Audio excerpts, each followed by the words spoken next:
Hey, everybody. Thank you for joining. We'll get started in just a second. We'll let everybody filter in. They're happy to say a lot of people here, which is great to see the amount of energy out there. If you're just joining us, please let us know in the chat where you're coming from. Leah and I are calling in from Maryland right now. Uh, Oh, first person in the chat, Nancy. Hey, oh, Nancy. hey, Nancy. Great to see you from Oakland. We got And Colorado and Texas and okay, Brooklyn and Idaho and Virginia and Maryland. Colorado, Maine, Vermont, Florida. Oh, it's going too fast now. It's going too fast. This is a good problem to have, everybody. We've had, I think every single week we've done these this year, there have been more people than the previous week, and it keeps on growing. There's a growing movement out there. People are getting engaged, people are organizing. That's what you're seeing here. This is by, I always think, oh, it's going to be a lot of people there, and I'm going to see it, and it's just going to be same old, same old. Every single week, I feel, I don't know, I feel a sense of strength that comes from these calls that you see people organizing in blue states and red states and purple states in urban areas and rural areas and suburban areas. I mean, that's what it's going to take. Us actually organizing using our people power. Thank you all for joining. I got it. More than 3,000 people on the call here. We're not going to waste your time. We're going to get started in just about a minute. Thank you all for joining. Oh, it is great to see. Okay, while you join, if you see circles under my eyes, it's because our 2-year-old and 4-year-old are both simultaneously going through a sleep regression. Leah, would you say? A joint sleep A regression. joint sleep regression. See, they're organizing and you can too. They're flexing their power. It's true. Their power to stay up between the hours of 3 and 5 a.m. That's right. Okay, there are just a ton of folks, joining. We got I've looked over the questions. I will say we're answering this all live, so I will say that there are a ton of questions out there and I want to get to them. Most of this is Q&A for those who have joined before, but because there are just so many new people, I thought it might be helpful for us to just say a little bit about why we do these things, what we're trying to accomplish together. I am just incredibly encouraged by new people coming in. I'm from the Deep South, and there's one thing that those super mega churches do that I think is really smart, which is they reserve the parking spots at the front for folks who have never come before. As a people powered movement, we got to do our best to do that too. We've got to create welcoming environments for new people. So if you're new, welcome. We're hoping that you feel like this is a useful space for you and that you feel welcomed because you are, and we need you. I do want to just say a little bit about who we are, what Indivisible is, and then we'll get to most of Q&A, I promise. I'm Ezra, one of the co-founders of Indivisible. I'm Leah. This is Leah. We are Oh, married. This is why we're sitting right sharing. next, so close together. Sometimes we get those questions, but that's why we're in the same room together right now. Um, we are here jointly, all these Indivisible groups, members and leaders, and people who are curious about it. We're here to organize against this clown show of an administration in Congress. That's what we're doing. We are working to fracture the MAGA coalition. We're working to help Democrats find their spines. We're trying to stop what we can, stall what we can't. Ultimately, we're going to retake some amount of power away from these folks because the majority of folks in this country are scared. They are feeling under attack. They are feeling betrayed, or maybe they're just plain unimpressed by these guys in charge. We're working to mobilize and organize that majority. Indivisible, as a movement, as an organization, we have a bias towards democracy. We have a bias towards action. So if you came here looking to consume some political content, that's cool. I mean, we'll give you some political content to consume. We have a lot of conversations behind the scenes that we're happy to let you in on and provide some insights based on what we're seeing. But I hope that you leave this with plans to do something more than just watch talking heads like us on screen. That is not the goal of Indivisible. The goal of Indivisible is to mobilize people, organize people to take action. And on that note, I might just ask for some grace. I mentioned the 2-year and 4-year-old sleep regression. We are not political commentators. We're saying out loud, this is not a TV show. We have no makeup team. We're not looking at any kind of teleprompter, although I wrote out some like top bullets, so but this isn't a speech that I'm giving. Our main job in this world, and has been for the last year, is to organize and create the structures to help you organize. We're not in this to comment on the news of the day. But the reason why we do these calls is because we're in a lot of conversations with indivisible groups, with national leaders, with members of Congress, with staff, and we're trying to move together as a movement, right? And to do that, we want to have a real life conversation with the movement and let you in on what's feeding into our strategic thinking, what's the reasoning behind some of the strategic moves Indivisible is making, and to get your feedback because we don't always get it right, obviously. Um, so with all that said, Leah, actually, do you Okay. want to I'll do quick housekeeping. yeah, Yeah. let's do it. Yeah. Okay, great. All right. So folks who've been here before, you know the drill. This is Q&A for the most part. Some is live and some is submitted in advance for folks who registered. We're going to try and cover a lot from as many categories of questions as we can. This is going to be recorded and we will send out a link to the recording for everyone who registered. We're going to post links in the chat as we go. We're also going to follow them up with them in the email that we send out if you missed them here. So you will get them even if the chat is moving fast. We are going to keep doing these as long as people find them useful. I think we've got 4,000 folks on with us now. So that seems like a lot of 4,100. 4,100. A lot of people seem to be finding it useful. So we're going to, do it as long as it's, as long as y'all are tuning in. The first one, I think we had 200 on. Yeah, So the growth is it's still good, growing. y'all. Yeah. Yeah. Now, note on the chat box or the chat, it moves very fast. It's a little bit messy. It's kind of gloriously messy. That's great.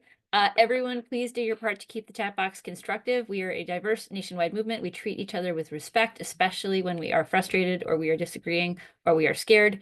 That is because we've got to organize, we got to build together, and that means we got to be respectful and caring and lift each other up. Especially right now when so much stuff is happening. Unfortunately, that's for the foreseeable future. Yep. I'm going to just say a couple more things just to catch everybody up on how we've experienced the last week, what we've been seeing, and then we'll dive straight into Q&A. One thing we try to do surveys after every one of these calls, and we ask you about a variety of things, about strategic questions, about where you're getting your information, about what we should be paying attention to.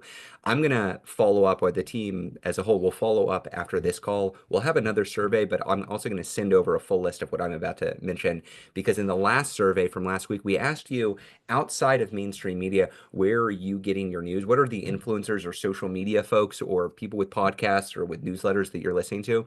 And we got a ton of good recommendations, some of which I knew and some of whom I didn't know. Heather Cox Richardson obviously was on that list. Sherilyn Ifill, who's brilliant. Rebecca Solnit, who actually I was just on NPR a couple hours ago with on KQED, who's awesome. Jessica Craven came up again. We've talked about Jessica a lot in these calls. So I'm not going to list everybody. There were a ton, but we will follow up in this email with a resource that just gives you a sense of where are other people in the movement giving their information. I'm seeing Jamel Bowie, Politics Girl, incredible. Yep, she's great. Maya's Touch. Yeah, seeing a lot of great folks. So we'll follow up. We want to be sharing information about where we get our information because that's important. Oh, Jim Acosta, we're going to be on his show tomorrow. So a lot of good folks. And I do think it's important for us to identify sources of pro-democracy media, and whether that is mainstream media, traditional like The Guardian, I think is a good example of an institution that has a pro-democracy bias, or Zateo, run by Mehdi Hassan. But then also folks who are new, who have just started being voices of truth out there that are leading people. We want to be connected with them and get them audience. I think that's healthy for democracy, and it's also helpful for all of us trying to organize. Anything on the survey, Leah? No. Please fill out the survey. It takes like 2 minutes, and we read through the answers and we use that to help drive us too. So would appreciate any feedback there. Okay, so I'm just going to say a couple words, more than a couple words, but I'll try to go. We'll end this within the next 7 minutes on how the last week has gone. We are seeing a ridiculous amount of energy, y'all. And that feels great. Since the election, we've had about 400 or so new Indivisible groups form and register. Incredible. There are now about 1,300 local Indivisible groups spread across every single state. We are hearing from those groups, new and old, that there is an absolute surge of membership, 200, 300, 400, 500%. Frankly, if you're watching Rachel Maddow most nights, you're seeing coverage of the meetings that you're holding and the protests that you're holding. It's very cool to see. I mean, it is one thing to be in a constitutional crisis and look around and ask, is anybody going to fight back? Is anybody going to organize against? And it's another thing to be in a constitutional crisis where, look, it's not necessarily the case that everything's going to be okay, but at least we're fighting, at least we're organizing. That's what we feel like right now. Over the weekend, we were organizing with staff in the union over at CFPB to prepare for the fight to against Elon Musk. And Trump to gut the agency on Monday. We held a large rally with those partners and others, and a whole bunch of members of Congress. Elizabeth Warren kicked us off. I introduced 17 senators and representatives who wanted to give rah rah rah speeches. I asked each of them one by one, would they withhold any support for additional funding until this constitutional crisis is over. 16 of 17 agreed on the spot. Great to see. Look, they are moving. They are responding to energy. Later on in this call, I think I'm going to read. I've been talking to some senior staff on Capitol Hill, and I asked them, "Hey, I'm going to be talking to a few thousand people who are organizing. What do you want them to hear?" And I want to give you a behind-the-scenes look at what they thought would be useful for you to know. Um, I do want to name something for anybody paying attention. We're not here to just tell you, "Hey, everything's great. It's all sunshine and rainbows and flowers, and it's going to be fine." A real dynamic is we are building a lot of energy and we are also losing a lot of fights at the national level. That is just a reality. That is an honest, hard dynamic of where we are right now. They are in a place right now in this administration Congress where they're able to do a lot of stuff unilaterally, and Trump actually still has a high enough approval rating, and Republicans are very nervous about breaking with him that they're more or less just going along with him. We are seeing some positive outcomes over the past week on lawsuits from state AGs, our friends in places like Democracy Forward and the ACLU, the more legally focused organizations. They have been quite busy and doing really good work. But the reality is that what we are doing right now, what all of us are on kind of the vanguard of doing right now, is shaping the overall national popular conditions for the fights that are coming. And we've are recognizing that we're going to have more leverage than we might have right now on nominees or executive orders, but we're building towards mass opposition. And those of us who are looking around asking, why is not everybody in the streets? And the answer is we're working the muscle. We're headed in that direction. And in fact, we'll talk about it in a second. There are a lot of opportunities coming up in the next week to build towards that in practical ways wherever you are. So, three takeaways I want to mention from the last week. One, we should not be letting Republicans off the hook. I'm going to talk about Democrats, don't get me wrong, but uh, if the Republican Party weren't a feckless, corrupt, cowardly institution, Donald Trump would never be president. Full stop. And right now, in this very moment, putting aside history, right now, in this moment, there are a dozen or more vulnerable House Republicans up for re-election next year who are doing absolutely, positively nothing to keep this administration in check. Nothing. Here's what I would say. The five most vulnerable House members on the GOP side, they should switch parties today. They should obviously switch parties today. There is a war being waged on Congress in the courts by this administration, and you have vulnerable Republican members of the House sitting by and doing nothing. Now, I say they should switch parties. They're not going to. We all know they're not going to. People are asking which ones. We can circulate a list of the most vulnerable ones. I'm happy. They're all over. They're in California. They're in Ohio. They're in Arizona. There are vulnerable members who are going to lose next year. We're going to make sure. We can't force them to change parties.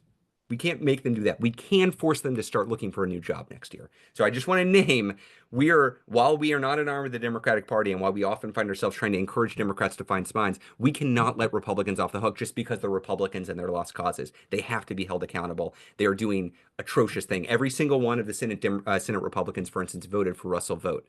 Susan Collins voted for Russell Vogt. Lisa Murkowski voted for Russell Vogt. Tom Tillis voted for Russell Vogt. These are all supposedly moderate or winnable Republicans not doing a damn thing. I do not accept that. We should not accept that. That's one takeaway.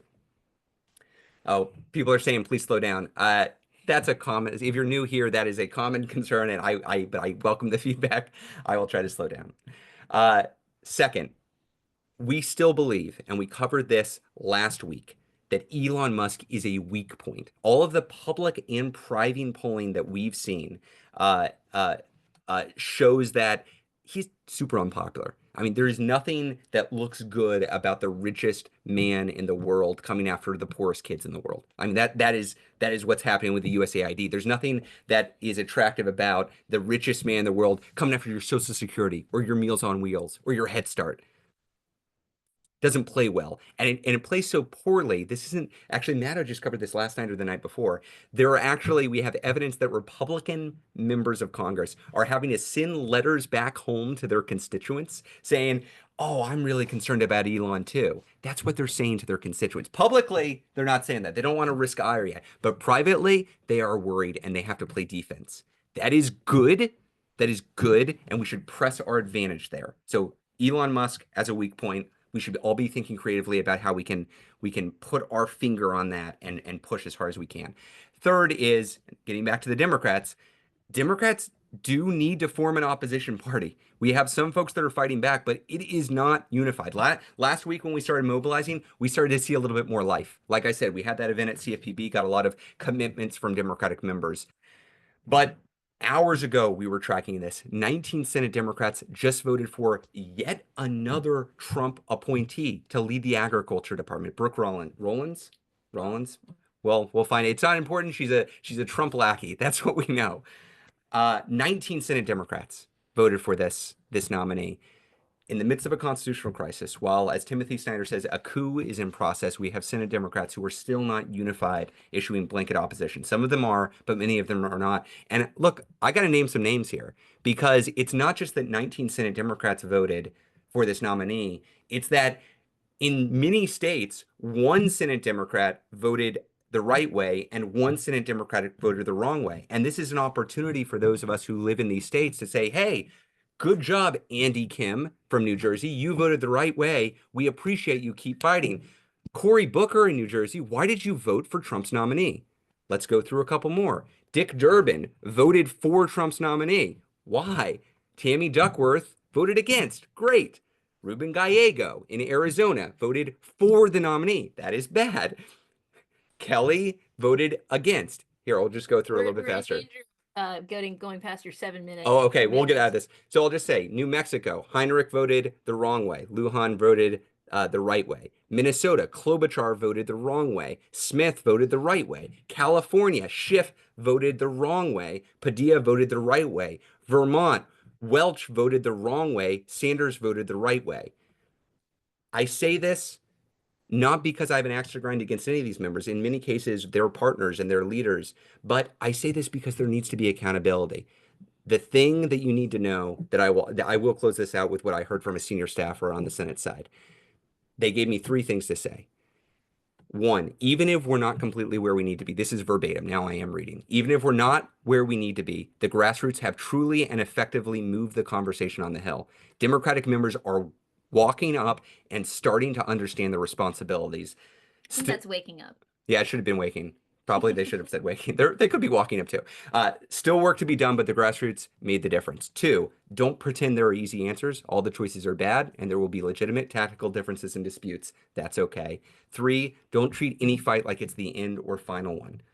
If these screw up, we're going to have to keep on going on any individual fight.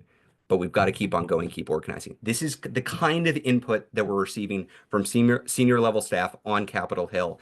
When we talk about inside outside game, that's what this looks like. We are playing our role. We have some allies playing their role on the inside. Ideally, where this ends is a unified opposition movement fighting against the fascists. Okay, with that said, I did go over a little bit. Leah, anything before we jump No, right let's into jump Q&A? into Q&A. Okay, the rest of the time is Q&A. As a reminder, there's a Q&A box where we have tons of questions that have come in already. We are going to bounce back and forth between questions that came in ahead of time and questions that are coming in real time. First question comes from Jane in California. Will Trump et al. Honor the Justice Department blocks to their unconstitutional actions, and what are remedies if they don't? Great. And I think Jane is probably talking about the justice systems as a blocks, right? The courts specifically. And it's a great question. We have seen, as Ezra noted, we've seen a number of positive court rulings by lower courts around immediate actions that around a variety of unconstitutional and illegal things that the Trump administration has done. And we're getting mixed information about the extent to which the Trump administration is actually honoring or respecting those TROs.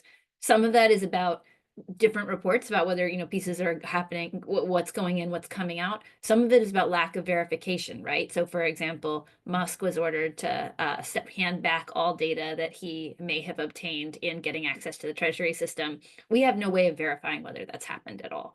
And nor do we have any indication that they are directly intending to honor it. So the short answer is it's one of a number of things. It's like up in the air a little bit. There are some places where it does seem to be genuinely being honored. There are some places where there's plenty of reason to believe that it is not being honored. Related question. But on the congressional side, Darren from Michigan asks, why would Congress sit idly by as their own authority is usurped by the executive branch? And you're just a plus one to Darren. You were Yes, describing this great question. accurately. This is what is happening. Yeah. Well, look, the reason fundamentally why Republicans are sitting by is because they are cowed right now. They are scared. They do not believe that they can have an impact, and they are scared of being the person who the Trump administration and Elon Musk turn their full ire on. Musk has already openly promised to kind of deploy the money cannon against any Republican who crosses him. That is only one of the coercive tactics that they are using to keep people in line. I think we've seen this with the nominations fight, and I think we've seen this more broadly with Republicans just doing their very, very best to not step out of line. Now, what we are seeing is the kinds of stuff that happens behind the scenes might not match where they are publicly, right?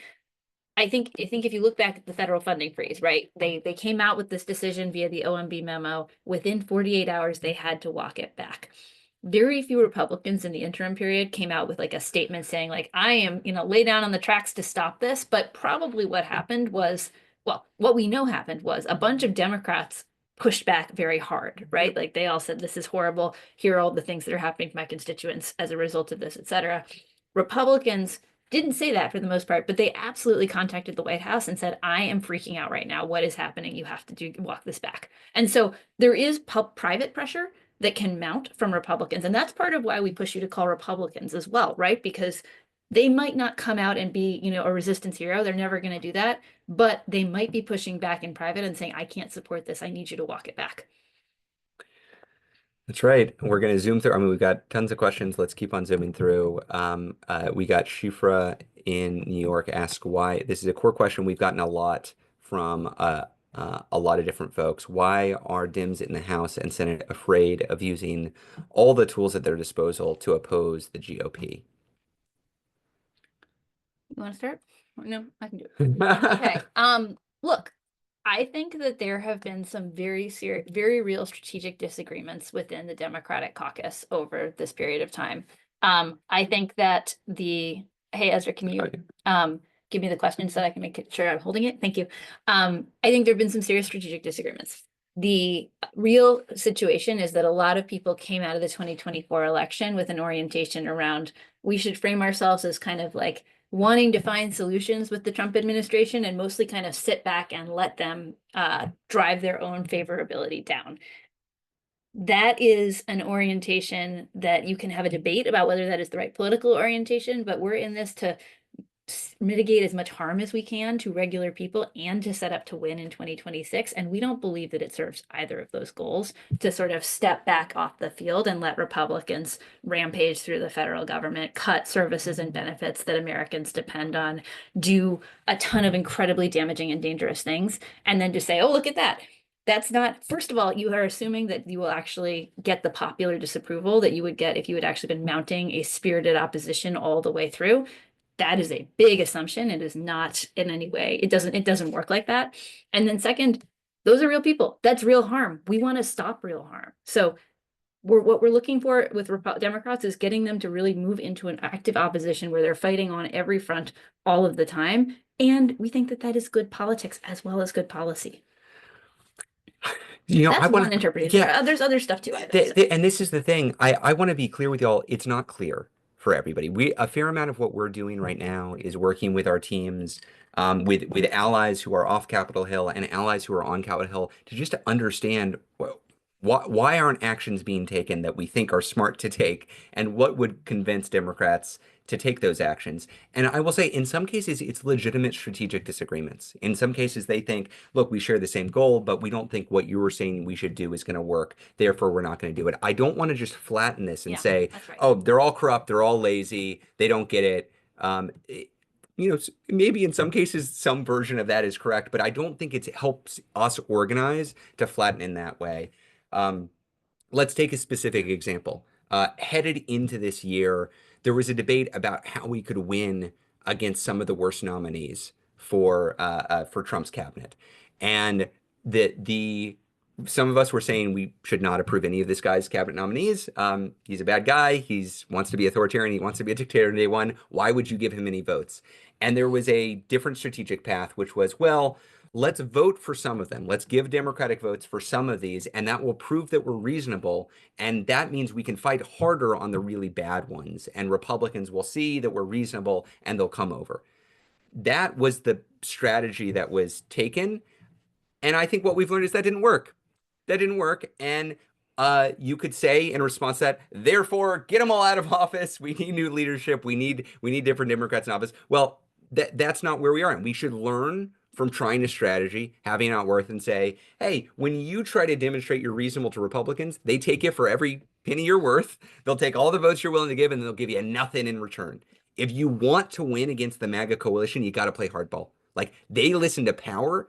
They listen to you actually using your votes. They don't listen to your kind gestures. It just doesn't Well, work that way. and I also think, there was the voting for some nominees in order to concentrate fire on the worst, but there was also, I think the policy was called strategic silence. I'd have to Oh look it gosh, back yes. up again. But the whole idea was if Democrats weren't very outspoken about any of the nominees throughout November and December, then that would clear space for Republicans to really fight each other. That did not happen. And in general, I think if someone says the best way politically for us to approach the situation is to just stay as far away from it as possible and hope that voters come to the right conclusions on their own, that is not a strategy that has much of a track record of working. We've got to recognize that most people, most of the time, are not paying attention. And one way that they form their opinions about what's happening in the world is they look to elites in Congress or elites in media spaces or maybe folks in their community who are organizing and think, well, what are they saying? Okay, well, maybe I'm somewhere around there. If you have strategic silence, you know who they're hearing from? They're hearing from Robert Kennedy. They're hearing from JD Vance. They're hearing from Donald Trump. They're hearing from Elon Musk, and they're hearing from Republicans who are in favor. So, this is why we are pushing as much as we can a clear say no to the worst parts of what's coming forward agenda. Clearly go out there and speak to your constituents. And ultimately where we want to end up, I want to be clear, is not in one faction winning the debate. I don't care about winning the debate. Where I want to get to is a unified Democratic opposition. That is the end goal. And I'm not looking to settle any scores. Somebody mentioned an Axios article that was brought up that some Democratic members were complaining about Indivisible or Move On. Don't feed Axios-driven drama. That's not where we need to be, y'all. We need to be holding our friends accountable and pushing them into strategic unity. But we need to have our eyes on the prize here, which is nobody's going to do any good if we're fighting amongst ourselves. Ultimately, we got to get to unified opposition. That's all I hope we can get there, and that's what we're working towards. We just did Shifra. Diane asked a related question, but maybe we just comment on the specific part of this that we didn't touch on. Diane from New York asked, why are Democrats in Congress so passive, which we kind of talked about a bit, but why aren't they filibustering horrible cabinet choices for more than a day? This is actually, I'll just answer really quickly. It's because you can't filibuster. That might have been our 2-year-old just trying to bust through the door, but I think Leah's mom got her. Oh, we locked it, so it's okay. You can't filibuster nominees is the bottom line. What you can do is spend 30 hours debating, and the Democrats are more or less using the 30 hours that they've got. Where you can filibuster is when it comes to legislation, which is coming up. There will be attempts at legislation, but if you're asking, well, why aren't they on the floor filibustering? It's because they literally, you can't do it according to Senate rules. 50, not 60. Yeah, that's why. Leah, I'm going to ask one more question that came in ahead of time, but then we're going to bounce into questions that are coming in live Okay, because wonderful. people want to talk actions. I see that, Rebecca. We're going to get to actions. In fact, that's the next category: strategies, tactics, and taking action. Question. We don't get a ton of questions on the courts, but we did get this one from Jane. Said SCOTUS got us into this mess. Jane from California. SCOTUS got us into this mess by giving the president immunity. Would calling, writing, or demonstrating there have any impact? It's a good question. It's a good question. So, I think we're all clear within this space that SCOTUS is not an independent and unbiased actor, right? It is a Supreme Court with a majority of folks or a majority of the majority are Donald Trump confirmed justices. And so that is fundamentally like not, it's not who we'd like to be the ultimate arbiter on this stuff. What I would say our role is not necessarily like appealing directly to the court, but creating the popular conditions in which the court believes that it has to uphold certain very, very basic red lines of constitutionality in order to have any continued semblance of legitimacy as its own, as an actor itself, right? And I think that is a different prospect. That is about raising the alarm on birthright citizenship. That is about raising the alarm on what Elon Musk is doing and how he is executing this coup and seizing power for himself. It is about winning the public narrative fight so that the court feels like there's a real cost to ruling in and supporting Donald Trump. And I will note, the Trump administration is going out of its way to antagonize the courts right now in some meaningful ways, right? Like they are floating trial balloons about disregarding orders.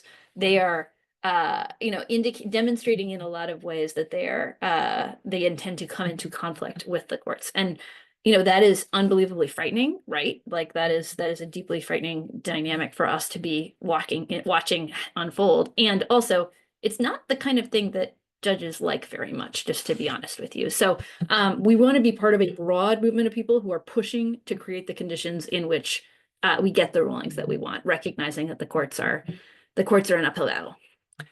Got a question, friend of the chat, Jessica Craven, for those who also follow her. Yeah. People are really anxious about the SAVE Act. Yeah. Jessica says, is there no chance that this passes with the filibuster, et cetera? For those who aren't familiar, SAVE Act is a bad piece of legislation put forward by folks who wanted to suppress the vote, is the basic deal. It is normal legislation, which means, as Jessica notes, it would require a filibuster. Overcoming a filibuster would require 60 votes in the Senate to get done. Now, I wouldn't say anything has no chance. For instance, I'm not 100% positive that we'll maintain the filibuster, that they might make some changes. They've made changes before to the filibuster to ease the way. I do think that is a major barrier. The way the SAVE Act would get done is one of three ways. First, it's got to pass the House, but let's assume it passes the House with Republican votes. Second, it goes into the Senate. The three ways are either Democrats lend it 7 votes. That's how many, that's how many votes that Republicans would need. So if all Republicans plus 7 Democrats vote for it, that would be enough. That's what happened on Lake and Riley, this bad MAGA messaging bill that passed earlier this year, last month. Enough Democrats joined, it overcame the filibuster. Therefore, we have a MAGA messaging bill that allows dreamers to be targeted and incarcerated. Terrible, terrible bill. That's one pathway. Second pathway would be that they amend the filibuster in some way and allow some piece of legislation or this piece of legislation to move forward. We haven't, frankly, seen a ton of movement on that, but let's see. Like, I mean, they're really going for it right now. They're undermining all sorts of norms. Who knows if that's next on the chopping block. And then the third way would be there is some kind of must-pass piece of legislation that's bigger that's moving forward, and Republicans manage to insert it into that piece of legislation. Currently, though, Jessica is right. With the filibuster, if it's a standalone piece of legislation, we're not going to have to worry about it. But I wouldn't say take your eye off of it. We should be tracking every single piece of legislation, every single nominee, every single thing that requires congressional action. We should have eyes on it. We should have an opinion about what members of Congress should do, and we should tell them what they should do. That's the SAVE Act, and that's everything else. I would also just add, I mean, this is part of what we're going to see in terms of a wave of overreach, right? Like this is radical legislation. It is election interference. It is stopping married women from being able to vote. It's bonkers. It is bonkers, and it is the kind of thing that we should be making sure that our electeds hear from us about, but also everyone else hears from us about, right? Because there's not actually a majority of people in this country who don't want women to vote. That's right. Just a vocal minority. Just a vocal minority. Okay, more strategies, tactics, and taking action. Christina says, action items, upcoming protests around the country. How do we know when, where? And thanks for all you're doing. Hey, thanks, Christina. Thanks for the thanks. Leah, what is coming up that people can actually do where they are, and how can they find out about it? How can they find out about where it is and what they can do? Yeah. That's a great question. Well, first, as always, find your local Indivisible group so that you can get targeted local organizing updates from people who are actively building out the plan around what you can do and have the most impact locally. Sign up for our email list. We're going to send out, our weekly newsletter with immediate asks and action items. when there are events in your area, you'll get notified of the, and we send out an email saying like, here's an opportunity for you to go get involved, etc. There is definitely, I just want to note we're in one of those like wave organic moments, right? Where stuff pops up, and that is great. That is awesome. It can make it a little bit difficult to track. So part of what's really helpful is being hooked into a local group that can tell you what is happening and what is going on and what they recommend that you be part of. But there's also just a little bit of trial and error. Well, and I'll get here. Leah's absolutely right. We are lucky that there are so many people organizing, and I frankly I love to see the organic energy. Not everybody needs to organize it under Indivisible in order for us to have power. We partner with a ton of group. I saw some of them move on, and Working Families Party and others mentioned they're great groups, and people organize with other more local groups that don't have a national presence. That's also great. But when we think about specifically what's coming up, that you can actually like meet other people in your area and start building power. One, we're not organizing this, but a lot of indivisibles are participating and supporting the 50-51 protests around the country on President's Day. So this coming Monday, national holiday, there will be protests at state capitals all over the country. You should go. You should add to those numbers. And not only should you go, here's what I would recommend. I would recommend going with your Indivisible group and try to recruit more members there. Seriously, this is an opportunity where a lot of people who have not been paying attention before are like you, trying to figure out where we plug in. They found a protest, they went there. The bad outcome from them participating in that protest is they feel good that they went to a protest, they go home and they never get contacted by anybody again. I want them in your Indivisible group. I want them taking on leadership roles. I want them forming new Indivisible groups or joining Move On's list or joining WFP's list, whatever it is. I want them in the broader movement. And you should not just attend, but you should come and try to recruit. Every one of those is an opportunity to get more people in. And then something that you can orchestrate next week. Next week is the first congressional recess. The House members will be home all next week. I was just on a show with Latifah Simon, a California representative. She said she's going to be back home in her. She's phenomenal. She said she was going to be back home in her district in California for 8 days, and she was going to spend the whole time doing town halls and community meetings. Your representatives, Love it. Republicans or Democrat, they should be doing that. If they're not doing that, you should be asking them to do that. If they are doing it, find out when they are, show up with a ton of people, and either say thank you for fighting back if they're fighting back, or provide some helpful encouragement for them to fight back. I will remind you in 2017, it was the February town halls all across the country that suddenly woke everybody up in Congress to the fact that there was a nationwide movement of people wanting to fight back. So next week, the President's Day protests and congressional recess, that's coming up. There will be more after that, but let's take advantage of those next week. More actions. I'm just going to add one last Oh, thing. yeah. I just want to double underscore the go try to get people's email addresses and phone numbers piece of this. One thing that we know about organic movement moments is a lot of people who show up for their first thing, nobody gets their contact information, and then Ah, we just kind so of lose them. painful. Do not, if you are running a meeting, make everyone sign in. If you are showing up to a place, get as much contact information as you can. We want to hook anybody who is having that spark of how can I get involved into sustainable local organizing structures as fast as we can. That's right. That's right. A specific question on actions. Already calling and emailing Dems and reps from Congress, Democratic and Republican Congress and senators. What else can we do to push back? We kind of cover this. I think calls and emails are good and are a nice step in the right direction. In-person action is the coin of the realm. That's what demonstrates that you actually have power, that a lot of people care, they're willing to take time out of their day. I would like to say that the medium doesn't matter, that if you just express your opinion in a tweet and the member of Congress sees it, that's enough. It's really just not the case. As former congressional staffers, I think we can both say seeing people show up in person and ask our boss, the member of Congress live, that carried a lot of weight. So we have an opportunity next week. We should take it. Oh, I didn't say who said that. That was Deborah from New York. Thank you for the question, Deborah.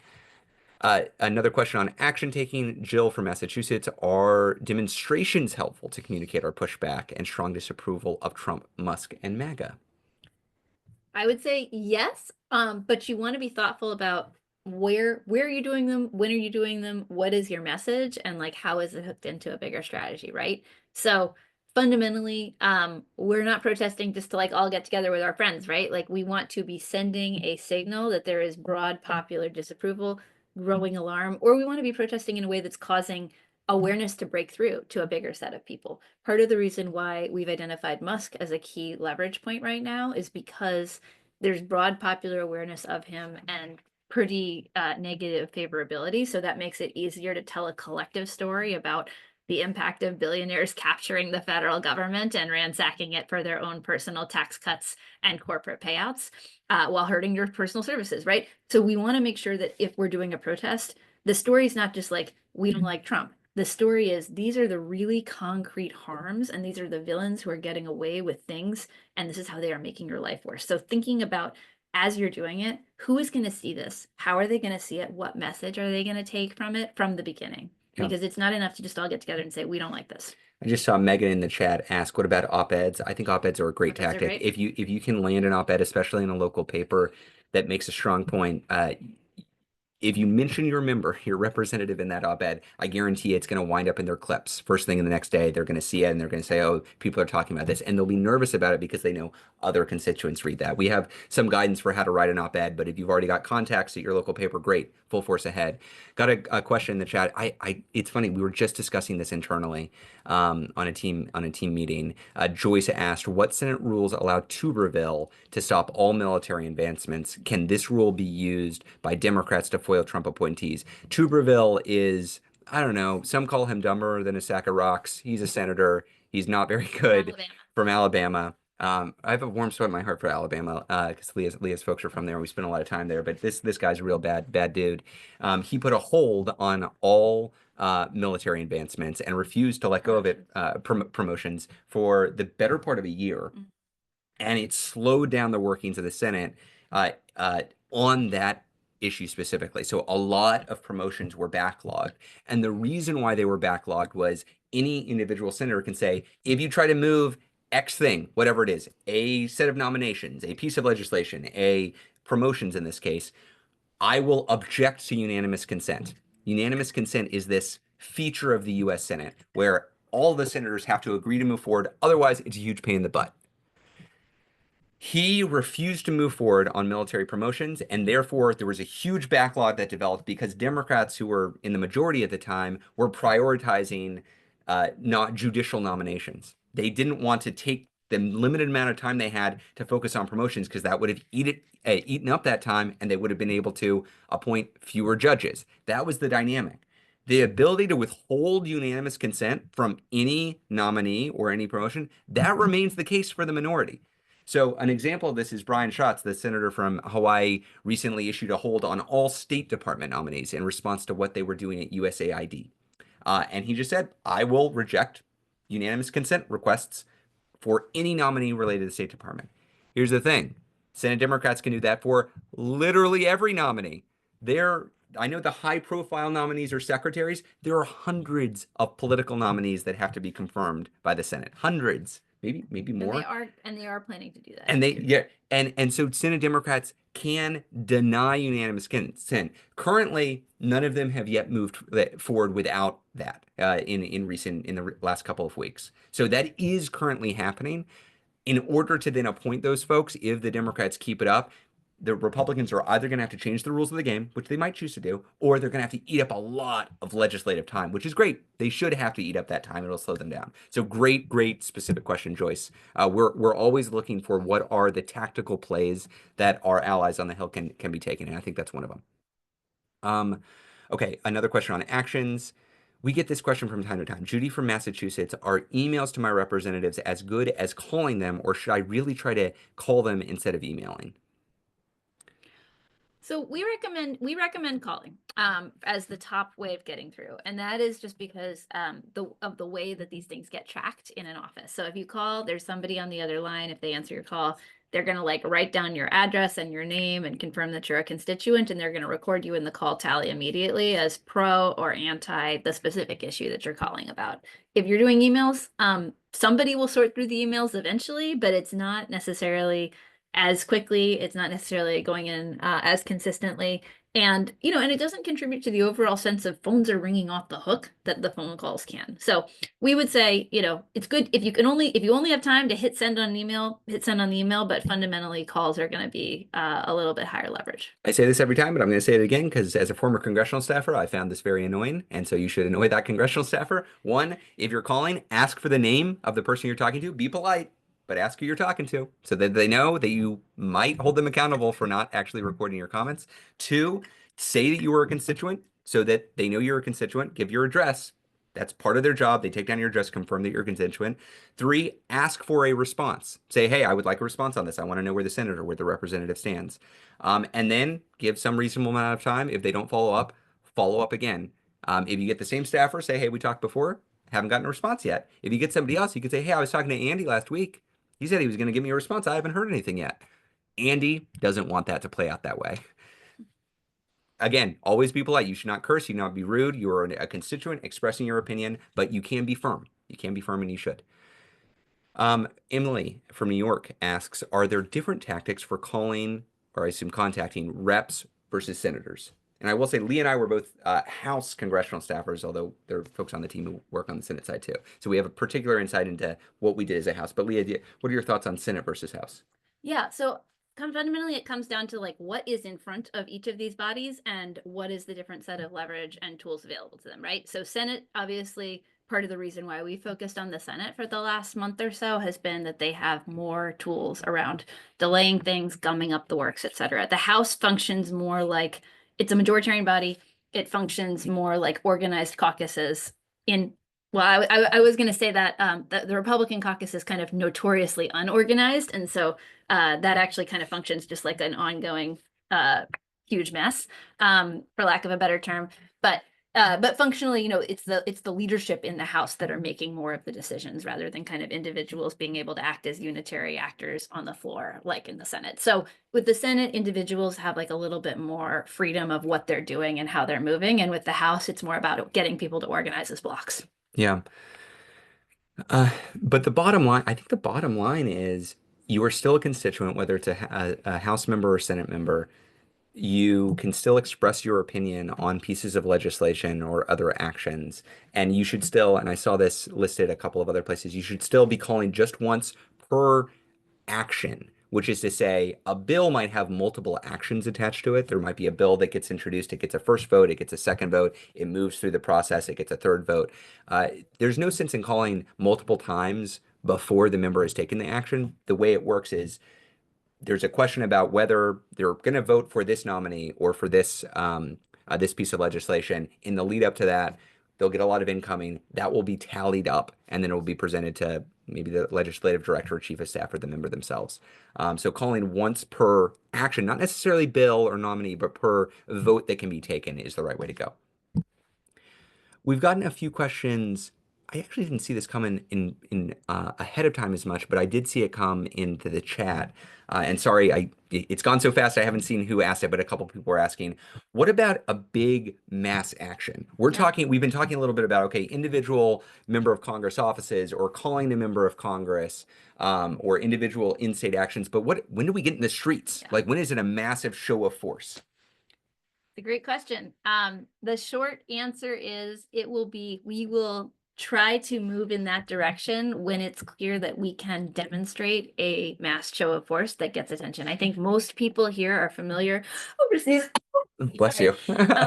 Most people here are familiar with one of the challenging dynamics of kind of protest as a tactic is that you got to have a pretty big march, pretty big protest to get noticed these days, right? You got to have you want to be comparable in size to some of the bigger ones in order to successfully convey the message that you're going to convey.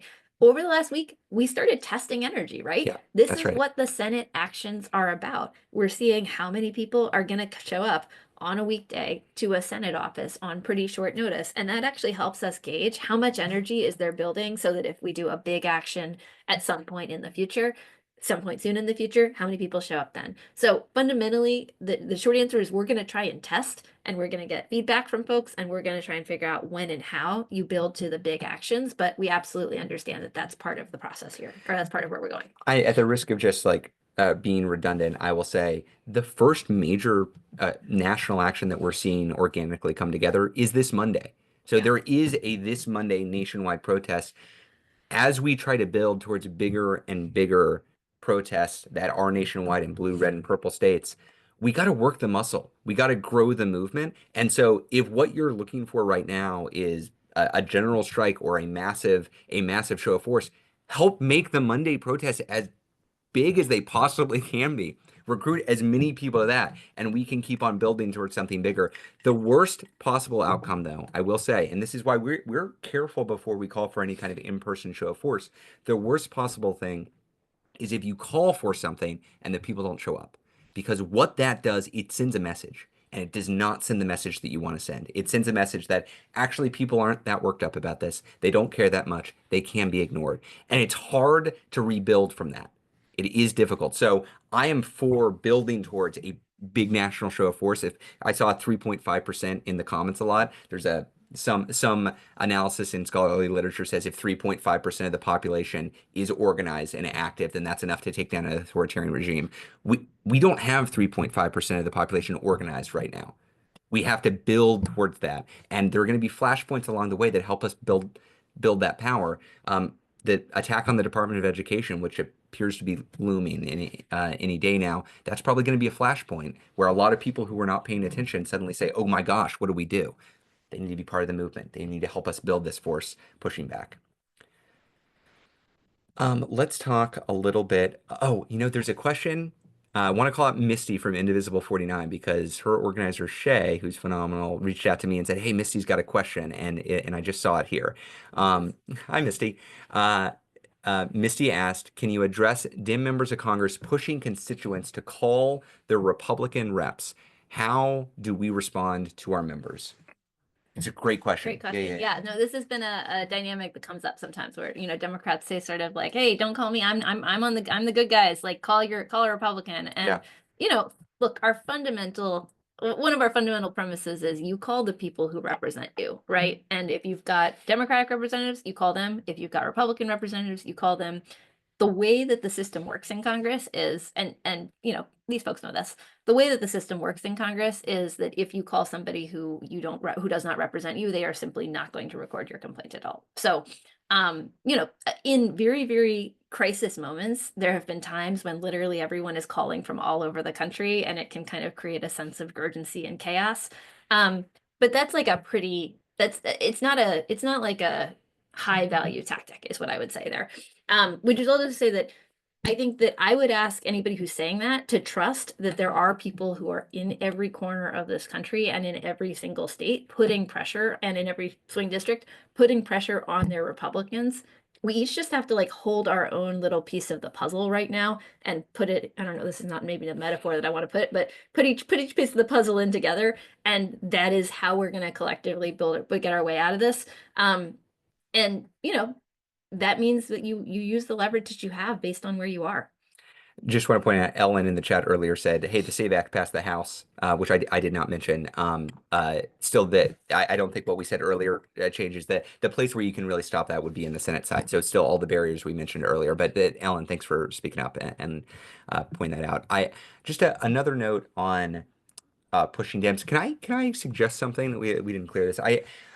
For those of you who have a Democratic member of Congress who might even be fighting the good fight and you're appreciating what they're doing, one tactic that we've seen that's quite effective is Democrats right now are holding town halls much more often than Republicans are holding town halls. Republicans understand that Project 2025 is super unpopular and they don't want to be out there defending it.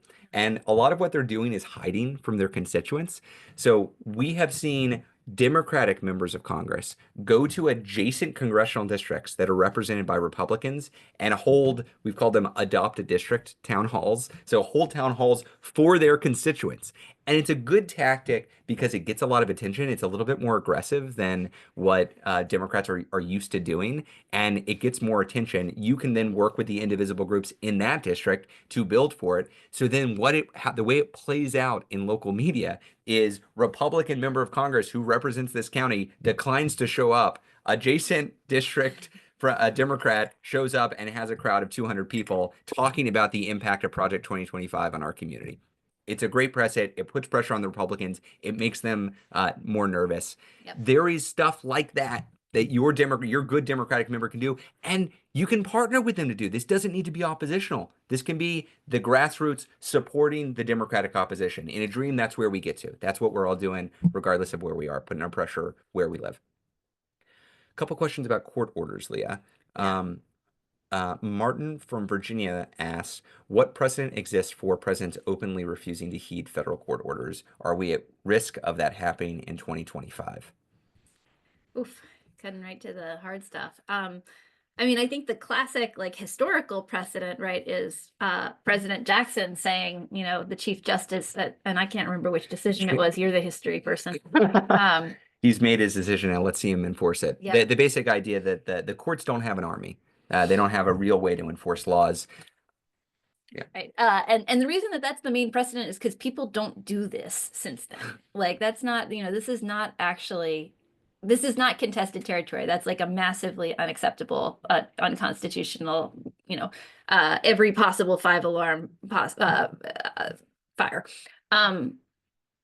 I think that we are seeing trial balloons, right? When you Yeah, look at that's some right. of the tweets that say JD Vance put out over the weekend talking about how courts shouldn't have the authority to constrain the action of the executive, or, in response to the TRO on Elon Musk, you are seeing them float the idea that they might, which is incredibly dangerous and frightening. And obviously, in the event that they are actually actively, openly flouting court orders, we're going to have to collectively respond. And we're in a bunch of conversations with folks about exactly how we do that strategically and how we build the biggest popular opposition in the moment if that happens. That's right. I will just point out they are defying a court order right now. When within Right, hours that's true. hours of Trump taking office, there was a bipartisan bill on a national security issue that had been upheld by the Supreme Court that Trump announced, I'm just not going to implement that. I'm just going to delay it. It was the TikTok ban. And the reason why you've seen not a lot of hubbub about that is because there's not a ton of popular support for it. And so people said, well, we're just going to allow him to ignore that right now. It's in a squishy, like in between place, but we shouldn't act as if there is this simple Rubicon that gets crossed. Like right now, it is lawful, and eventually he might defy. He is engaged in actively antagonizing the courts. He is trying to break the law as much as he can and see what he can get away with. I do not really subscribe to the theory that we're not yet in a constitutional crisis because Trump hasn't given a speech saying he is king. I'm sorry. I'm more persuaded by folks like Timothy Snyder, an expert on authoritarianism, or Heather Cox Richardson, who speak very clearly to the moment we're in. It's not just about some individual statement. The the the the entirety of what we have seen from this administration is a total disrespect for the very idea of constitutional checks and balances for separation of powers. And we should treat that seriously. Uh, there might be other flashpoints like a speech saying, I'm going to ignore that specific court order, but we shouldn't act as if that's going to be a brand new thing. It'll be a variation on a theme that It'll we've be an already seen. escalation. That's right, an escalation. Yep. Let's talk about dim leadership. From Joan from California asks, who is emerging as a leader among the Democrats in Congress? What are their positions on opposing Trump and how to do it? Love that question. Love that question. Yeah. Gosh, this is a chance to shout out a bunch of folks who I think are doing a great job, and I would expand it to like across the country as well, because I think there's some like great state leadership Agreed. that's going Yep. on, and I would also encourage people to pop in the chat people who you are particularly impressed by right now in your own state or region. I think in the House, I mean, obviously, I think AOC has been doing heroic work from the beginning, representing a really clear and crisp and values-based oppositional posture. I think Bernie Sanders' recent hits on Elon Musk are very similar on that front. Greg Casar, too. Greg Casar Yeah. has been, is the new head of the Congressional Progressive Caucus, so organizing that, incredible communicator, incredible organizer. Max Frost in the House is, definitely. I think, really just one incredibly sharp, incredibly good organizer. Was one of the key, or really a key driver of the Department of Jasmine Crockett, I saw a lot. Oh, she's Oh my incredible gosh, too. yes, absolutely. Latifah Simon, who I mentioned, Latifah a great Simon. freshman member who's doing good work. We've got a ton of really talented, really strong, really values aligned people who are in Congress, who are just like doing as much as doing what they can and figuring out new pathways in. And and it's also not necessarily like the people you'd expect, right? I think Andy Kim.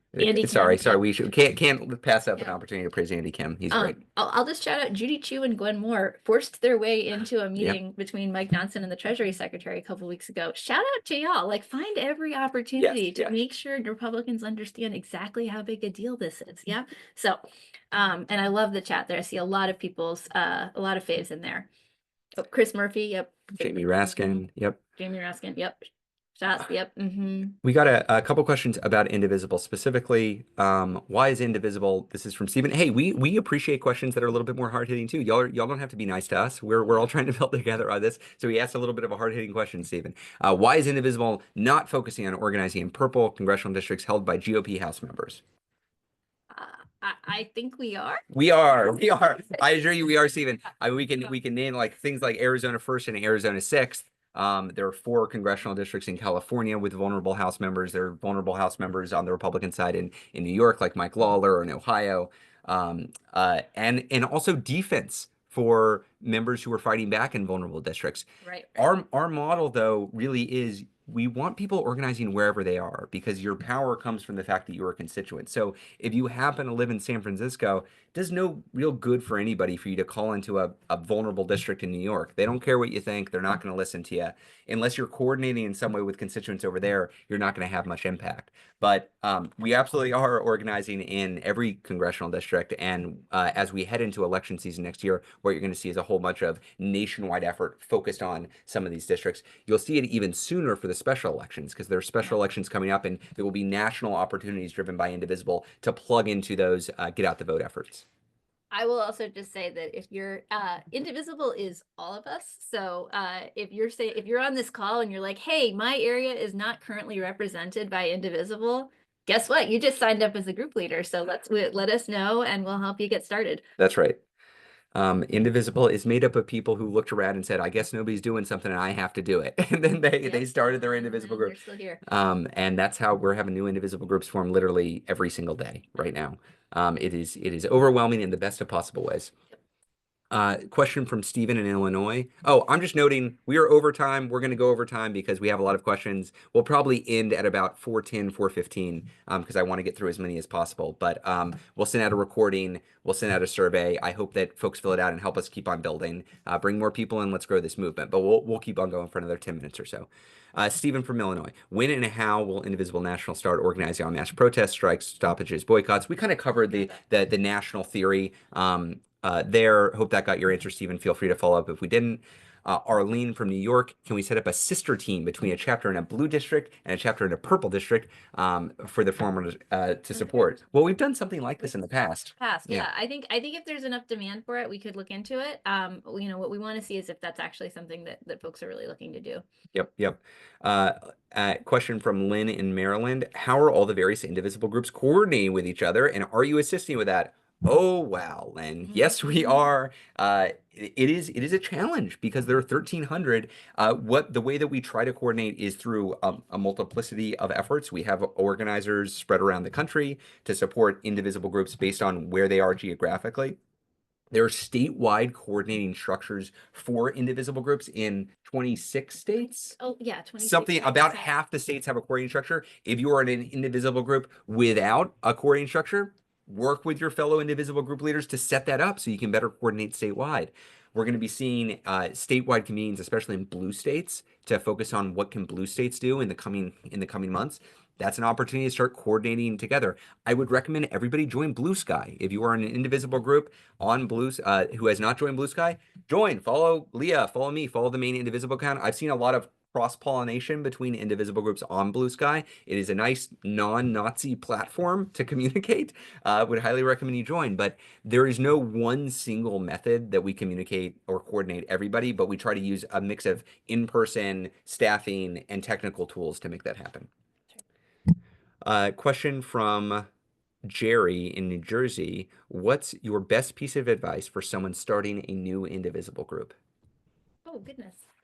Let's see. Leadership team. Get a leadership team. Gosh, yes. Invite people. This is a moment when people are looking for what more they can do. Use that moment to quickly figure out how you're inviting a set of people into leadership. I think one of the biggest lessons that we learned in the wave of 2017 was that a lot of times if an Indivisible group was started by like one heroic person who wanted to do it all and didn't figure out how to like delegate and share leadership and develop other leaders, they burn out. So strong advice is figure out how you're going to do this in partnership with some other people who are committed and motivated in order to make sure that you're not taking it all on yourself. And then the other thing is just, again, just going to be a broken record on this. get everyone's contact information wherever you are, because we don't want to lose people who are here in this just like initial burst of energy.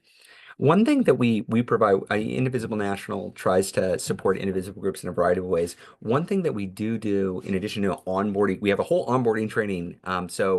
Jerry, if you're starting, you will be part of a cohort of folks who are starting groups right now. Leah and I do personal 2-on-50 conversations with the new Indivisible group leaders. We've had 2 of those so far. We're doing them every single week for 50 new Indivisible group leaders around the country every week. That last one happened last Wednesday. We have another one next Wednesday. It's all filled up for the following Wednesday and the following Wednesday after that. There's just so much energy.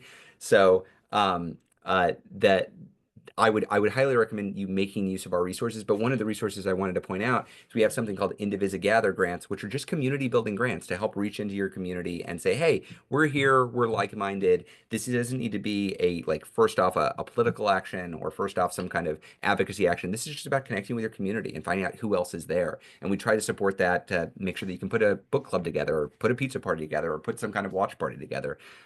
So tap into the resources that we provide. We want you to use them. We want you to be able to connect with your community. I just want to intersect or intervene because I think I've seen a number of different questions about security and safety at protests in the chat that I want to just be sure to address because that seems to be coming up in a bunch of different themes. So a few questions about kind of like, are we worried about the administration trying to like incite violence and use it as an excuse to crack down on protest? It is one of many concerns. And also that is part of why we want to be really clear that when we're protesting, we're trying to maintain very clear message cohesion, very clear nonviolent discipline. We are not going to, we want to be trained in de-escalation. We've got some good security resources for folks who are looking to learn more about kind of the safety and security elements of how you're organizing in a moment like this. But we want to be really tight and clear when we're running actions or when we're doing protests around, our principles are about nonviolence, and also we want to make sure that we're not escalating in any way. I've heard a couple of different versions of like, oh, we don't know who's organizing the 5051 protests. And, just to say out loud, these are decentralized. They were started via Reddit. We do encourage folks to contact the organizers if you're trying to just verify that they've got safety protocols in place, Are that they've done the indivisible planning. organizers Or sorry, or no, the the organizers of organizers the of protest. 5051? Yeah. But we also recognize that in a moment like this, there is a bunch of, self-motivated, decentralized organizing, and that is a good thing. That is that is what you see when a movement is growing. So we want to be kind of welcoming and supporting people who are coming into this work as well, and not just kind of approaching it purely from a skepticism lens. That's right. A couple rapid fire questions. Amy in the chat asked, "Are you working with MoveOn?" Yes, they're great. They've been such incredible partners for quite some time. Rana Epting, who leads MoveOn, follow her on Yeah. Blue Sky. She's awesome. Yeah. She's legit. She's like very aligned with all We the work super closely with yeah, Move On, with Working Families Party. lots of We're others. trying to make sure that when you get, when you get big asks for action, they're pretty tightly, like we're talking it out beforehand, so you're not getting complicated, conflicting asks from people. I got Mary Ann asked about protests at Tesla dealership.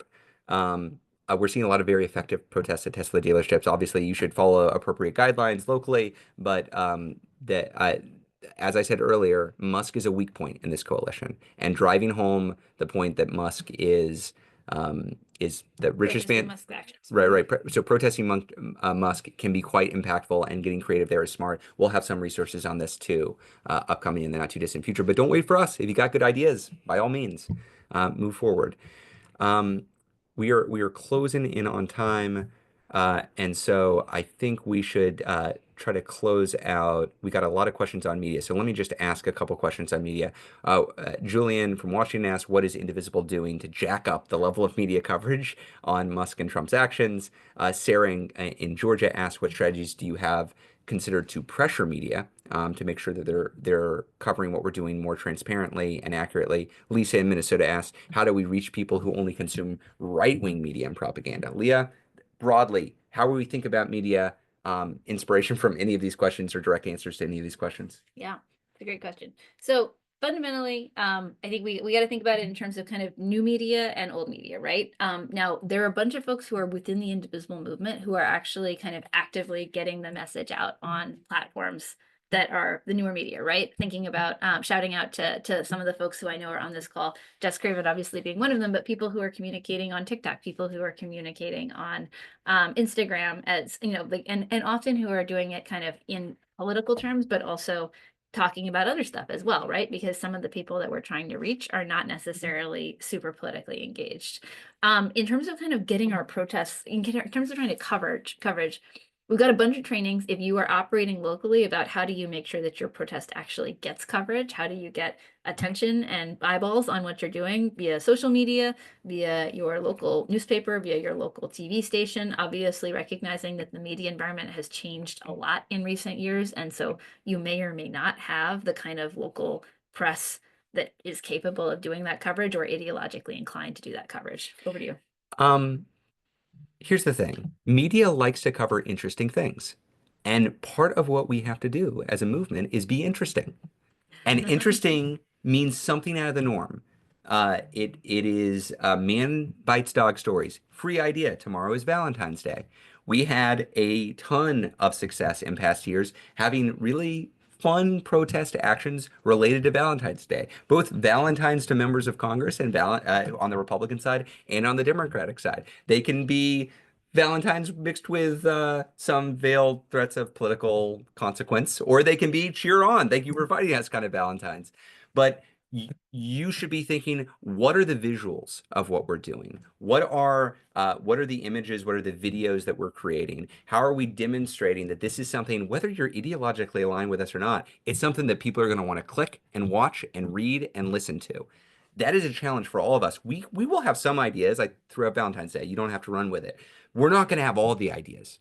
I want to be very clear. Some of the best ideas that I've seen for protests against Trump in the last 8 years did not come from me and Leah, did not come from our national organization. It came from indivisible groups on the ground doing creative stuff. I've talked about this before, but in Michigan, Dave Trott, a former Republican who since lost re-election, refused to show up at a town hall that an indivisible group in Michigan was putting on.